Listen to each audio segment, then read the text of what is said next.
Et bah, donc en direct de la fraîcheur de Gérardmer, on sort avec les filles de La Résidence, une séance rétro, que c'était plutôt sympathique. C'est une sorte de pensionnat manoir hanté de filles prisonnières qui essayent de s'en sortir de diverses manières. Il y a des petits effets old school qui vont bien, qui rendent le truc un peu grotesque maintenant, mais on aime bien. Puis non, c'est vraiment bien sympa à regarder, avec des personnages féminins qui sont plutôt bien écrits, donc c'est chouette.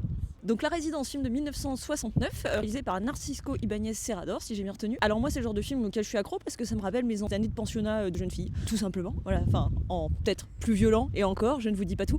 Avec un John Mulder Brown dans un rôle qui ressemble beaucoup à celui qu'il tiendra dans Deep End de Jerzy Skolimowski à la même période. C'est un film hyper étonnant dans sa manière de traiter la frustration sexuelle de toutes parts, perverse ou moins perverse, au sein d'un pensionnat de jeunes filles extrêmement strict. J'ai trouvé le film magnifique en termes d'image et de couleurs. Voilà, avec cette espèce de jeu de tension sexuelle morbide, masochiste, meurtrière, etc., qui est très dérangeant et en même temps qui a quelque chose de très juste, je pense, même dans toute sa perversité. Petite déception sur l'identité du tueur qu'on a peut-être trop vu venir, mais j'adore le final assez jusqu'au boutiste qui ravira vraiment les plus grands fans de films de genre. Alors moi, sans surprise, c'est un film que j'adore. J'avais déjà vu La Résidence, ça fait partie de mes films préférés. C'est l'un de mes proto-slashers préférés d'ailleurs. C'est assez marrant parce qu'en le revoyant, je me suis rendu compte qu'il y avait quelques petits éléments qu'on peut retrouver plus tard dans Black Christmas. Du coup, j'adore l'ambiance de pensionnat, je trouve qu'elle est très très réussie. Il y a presque une ambiance effectivement de film de fantômes mélangée justement à un whodunit qu'on voit effectivement très vite venir, comme l'a dit Judith. Je trouve que les personnages sont assez incroyables et on peut voir en fait tout ce qu'a pêché Argento dans son Suspiria, dans l'ambiance de ce film, et c'était vraiment une chance et un grand plaisir de le voir sur grand écran parce que pendant longtemps l'édition Blu-ray restaurée à l'étranger était indisponible chez nous. On n'avait qu'une version de chez René Château qui avait été un peu cutée, et là c'était assez incroyable de voir sur grand écran et de voir autant de personnes le découvrir. Donc petite pépite et grand plaisir, même si je connais la fin